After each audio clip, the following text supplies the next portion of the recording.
Hello guys, आप लोग भी नीट एस्पायरेंट होंगे तो आपको भी ये बात पता होगी कि अब हमारे पास सिर्फ 3 मंथ हैं। हमें अपने प्रिपरेशन को और स्ट्रॉन्ग करना होगा। हमें कुछ पॉइंट का ध्यान रखना होगा। यह है कि शुरू से ही आपके मार्क्स 500 या 600 नहीं आएंगे।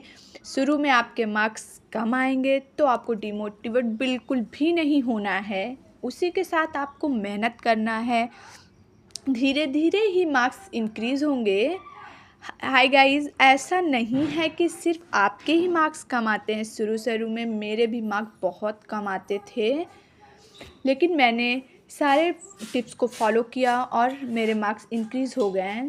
पहला पॉइंट ये है कि सबसे पहले जो टेस्ट आपको देना है उसकी प्रिपरेशन 1 या 2 दिन पहले से शुरू नहीं करना है।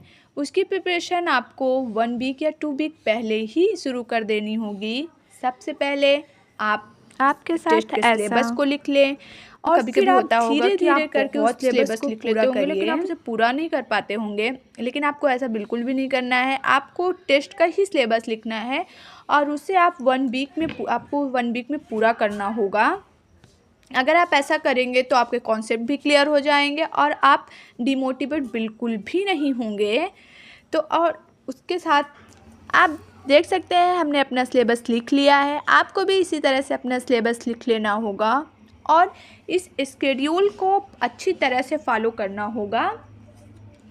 और उस दिन अगर आपने ये सोचा है कि इस दिन हमें ये चैप्टर करना होगा तो आपको उसी दिन उस चैप्टर को पूरा करना होगा। आपको उसे कल के लिए नहीं छोड़ना होगा। आपको चाहे जितना भी लेट हो जाए गाइस, लेकिन आपको उस चैप्टर को उसी दिन पूरा करना होगा। अगर आप ऐसा करेंगे तो आपका कॉन्फिडेंस लेवल इंक्रीज़ होगा और आप टेस्ट में अच्छा परफॉर्म कर पाएंगे। दूसरा पॉइंट, बायोलॉजी के लिए सबसे पहले आपको एनसीईआरटी रीड करना होगा और उसके क्वेश्चन सॉल्व करने होंगे। आपको बार बार लेक्चर बिल्कुल भी नहीं देखना है गाइस। मैं यही गलती पिछले साल कर चुकी हूँ। मैं बार बार लेक्चर अटेंड करती थी, लेकिन उसका कोई भी मतलब नहीं है। आप सिर्फ एक बार लेक्चर अटेंड करिए और आप उस फिर से एनसीईआरटी रीड करिए और उसके क्वेश्चन सॉल्व करिए। अगर आपके पास किसी भी कोचिंग के डीपीपी हो तो आप उसे सॉल्व करिए। अगर आपको शॉर्ट माइंड मैप सीरीज़ के बारे में पता होगा तो आपको पता होगा उसमें पुराने चैप्टरों का शॉर्ट नोट बनवाया जाता है, जो कि टेस्ट के लिए बहुत ही ज़्यादा हेल्पफुल होता है।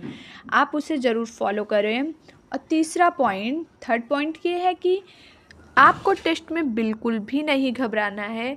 कभी कभी ऐसा होता है कि हमारा टेस्ट का सिलेबस पूरा नहीं हो पाता है और हम घबरा जाते हैं और हम इसके डर के मारे हम टेस्ट ही छोड़ देते हैं, लेकिन ऐसा बिल्कुल भी नहीं करना है। हमारा सिलेबस पूरा हो या ना हो, लेकिन हमें टेस्ट ज़रूर देना है। आप लोग भी ये काम ज़रूर किया करिए। अगर सिलेबस पूरा हो या ना हो, लेकिन आपको टेस्ट ज़रूर देना है।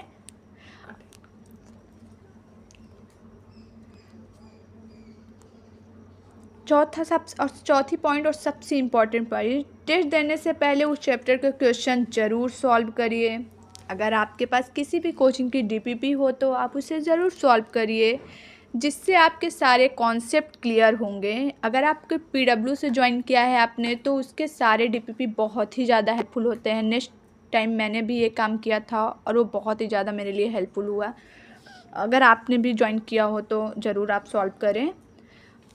5वीं पॉइंट, जो स्केड्यूल आप बनाते हैं उसे इस तरह से ना बनाएं कि हमें 8 से 9 बजे ये पढ़ना है, 9 से 10 बजे ये पढ़ना है। ये बिल्कुल भी सही नहीं है। आपको छोटे छोटे टारगेट बनाने होंगे। आपको टारगेट इस तरह से बनाना होगा कि आज हमें ये चैप्टर करना है। आपको उसे किसी भी हाल में वो चैप्टर पूरा करना होगा। अगर आप ऐसा करेंगे तो आपका कॉन्सेप्ट लेवल इंक्रीज़ होगा और आप डिमोटिवेट बिल्कुल भी नहीं होंगे। और कभी स्केड्यूल को कल के लिए नहीं छोड़ना है। अगर आप कल के लिए छोड़ देंगे तो आप ऐसे ही हमेशा करते रहेंगे और आप 1 चैप्टर 2 चैप्टर पीछे ही होते चले जाएंगे। इसीलिए आपको ऐसा बिल्कुल भी नहीं करना है और आपको लॉजिकल टारगेट बनाना है। ऐसा नहीं है कि हमने पूरे सिलेबस का वो टारगेट बना लिया है और वो मुमकिन ही नहीं है कि मैं वो टारगेट पूरा कर सकूं। और फिर उसके बाद हमारे साथ ऐसा होता है कि मैं डिमोटिवेट हो जाते हैं हम लोग, और हमारा टेस्ट में मन ही नहीं लगता है। तो आपको ऐसा बिल्कुल भी नहीं करना है। आपको एक लॉजिकल टारगेट बनाना है और उससे आपको उसी दिन पूरा करना है। तो आप रात में या सुबह आप किसी भी टाइम में आप लिख लें कि हमें आज ये करना है, तो आपको उसे किसी भी हाल में उसे पूरा करना है, चाहे जितना टाइम हो जाए, और आपको डिमोटिवेट फील नहीं करना है। और छठवीं पॉइंट और लास्ट पॉइंट, सबसे इम्पॉर्टेंट बात यह है कि आप अलग अलग लेक्चर अटेंड करने लगते हैं। आपको ऐसा नहीं करना है। आपको किसी भी एक कोचिंग से ज्वाइन होना है और आपको किसी एक टीचर से पढ़ना है। ऐसा नहीं कि आज शॉर्ट नोट आ गए तो मैं उससे पढ़ लिया, आज वो सर पढ़ा रहे हो मैंने उसे ज्वाइन कर लिया। ऐसा बिल्कुल भी नहीं करना है। इससे आपका टाइम वेस्ट होगा और इससे ज़्यादा कुछ भी नहीं होगा। आप इससे कुछ अचीव नहीं कर पाएंगे। इसीलिए आपको किसी एक टीचर को टारगेट बना के चलना है। और पूरा पिछले साल मैंने भी ये सारी गलतियाँ की थी, इसीलिए मैं उस गलतियों से सीख गई हूँ। प्लीज़ आप लोग भी अगर ऐसी गलती कर रहे हैं तो प्लीज़ ऐसी गलती बिल्कुल भी ना करें।